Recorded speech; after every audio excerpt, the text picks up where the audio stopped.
ভারত ও ইংল্যান্ডের টি-20 সিরিজে এবার এমন এক ঘটনা ঘটে গিয়েছে যা ক্রিকেট জগৎকে একদমই ভাবনায় ফেলে দিয়েছে। শিভম দুবে, একজন অলরাউন্ডার যিনি ব্যাটিংয়ে দলের প্রধান শক্তি হিসেবে পরিচিত, তার জায়গায় ফুল টাইম পেসার হর্ষিত রানাকে নামানোর ব্যাপারে উঠেছে তীব্র বিতর্ক। আজকের আলোচনায় আমরা সেই বিতর্ক, তার পেছনের কাহিনী ও কনকাশন সাব নিয়ে বিস্তারিত বিশ্লেষণ করব।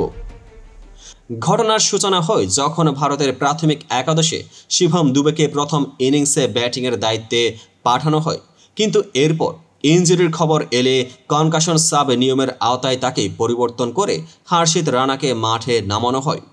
ইংলিশ ক্রিকেটে এটি এক আশ্চর্য ঘটনা, যেখানে অলরাউন্ডারের জায়গায় এক ফুল টাইম পেসারকে নির্বাচন করা হয়েছে। এই সিদ্ধান্তের পেছনে মূলত কনকাশন সাব নিয়মের ব্যাখ্যাগত বিষয়টি ছিল, যার উপর ক্রিকেট বিশেষজ্ঞ ও খেলোয়াড়দের মধ্যে মতবিরোধ দেখা দিয়েছে। শুধু তা নয়, ইংল্যান্ডের পক্ষ থেকে এই সিদ্ধান্তে তীব্র আপত্তি ও প্রশ্ন উঠেছে। সাবেক অধিনায়ক ও বিশ্লেষকরা যেমন এলিস্টার কুক, মাইকেল ভন ও আরও অন্যান্য ব্যক্তিত্ব এই বিষয়ে অসন্তোষ প্রকাশ করেছেন। এদের মতে শিভম দুবে এমন এক খেলোয়াড় যিনি ব্যাটিংয়ের পাশাপাশি অতিরিক্ত বোলিংও করতে সক্ষম, আর হর্ষিত রানার বদলে তার পরিবর্তে এমন কোনো খেলোয়াড়কে নির্বাচন করা যেন সমানুপাতেই অনুপযুক্ত। ইংল্যান্ডের সাবেক অধিনায়ক এলিস্টার কুকের মন্তব্য স্পষ্ট হয়ে যায়, কাণ্ডজ্ঞানহীন এমন এক পরিবর্তন যা তিনি একরকম পাগলামি মনে করেছেন। তিনি বলেন, একজন বিগ হিটার অলরাউন্ডারের জায়গায় এমন একজনকে নির্বাচন করা যিনি ব্যাটিং করতে পারেন না এবং বলেও তেমন প্রভাব ফেলতে পারেন না, তা আমার মাথায় ধরছে না। একইভাবে সাবেক অধিনায়ক মাইকেল ভনও টুইটে সমালোচনা করেছেন কিভাবে একজন পার্ট টাইম বোলারের জায়গায় একজন ফুল টাইম পেসার আসলো।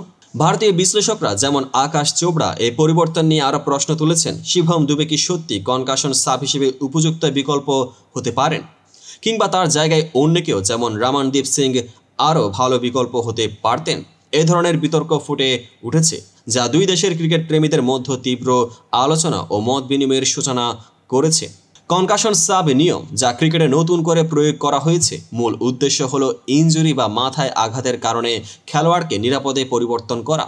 তবে এই নিয়মের ব্যাখ্যা ও প্রয়োগ নিয়ে অনেক প্রশ্ন উঠেছে। ভারতের এই ঘটনায় দেখা গেল ম্যাচ রেফারির সিদ্ধান্ত অনুযায়ী ইনজুরি নিয়ে শিভম দুবেকে পরিবর্তন করে হর্ষিত রানাকে মাঠে পাঠানো হয়। এই বিষয়ের উপর বোলিং কোচ মরনি মর্কেলও মন্তব্য করেছেন, বলেন, আমরা শুধুমাত্র ম্যাচ রেফারির কাছে যথাযথ নাম পাঠাই, আর সিদ্ধান্ত সম্পূর্ণ তারই। তবে ইংলিশ পক্ষের মনোভাব থেকে দেখা যাচ্ছে তারা মনে করেন যদি শিভম দুবে সত্যি ইনজুরিতে বাধাগ্রস্ত থাকেন, তাহলে তার পরিপূরক হিসেবে এমন একজন খেলোয়াড়ের নির্বাচন করা একদমই যুক্তিযুক্ত নয়। পরবর্তী ম্যাচে নিজেদের 12 জনের একাদশ ঘোষণার প্রস্তাব দিয়ে ইংল্যান্ডের অধিনায়ক জস বাটলারও এ ব্যাপারে স্পষ্ট মত প্রকাশ করেছেন। এই বিতর্ক শুধু এক ম্যাচ বা এক সিদ্ধান্তের মধ্যে সীমাবদ্ধ নয়, বরং তা দেশের ক্রিকেটের ভবিষ্যৎ কৌশল ও খেলোয়াড় নির্বাচনের প্রক্রিয়াকেও প্রশ্নবিদ্ধ করে। যদি কনকাশন সাব নিয়ম সঠিকভাবে প্রয়োগ করা না হয়, তাহলে পরবর্তী ম্যাচে ও ভবিষ্যতে এই ধরনের বিতর্ক আরও জটিল হয়ে উঠতে পারে। ভারতের পক্ষ থেকে বলা হচ্ছে, এই সিদ্ধান্তের মাধ্যমে দলকে বাড়তি একটি বিকল্প পাওয়ার সুযোগ সৃষ্টি হয়েছে, কিন্তু সেই বিকল্পটি কি সত্যি মাঠে প্রমাণ করতে পারবে তা কালের উপর নির্ভর করে। ইংল্যান্ডের পক্ষ থেকে স্পষ্ট দাবি করা হচ্ছে, যদি দলের পরিবর্তনের ক্ষেত্রে সমানুপাতিক ও যুক্তিযুক্ত নির্বাচন না করা হয়, তাহলে তা দলের সামগ্রিক পারফরমেন্সে নেতিবাচক প্রভাব ফেলতে পারে।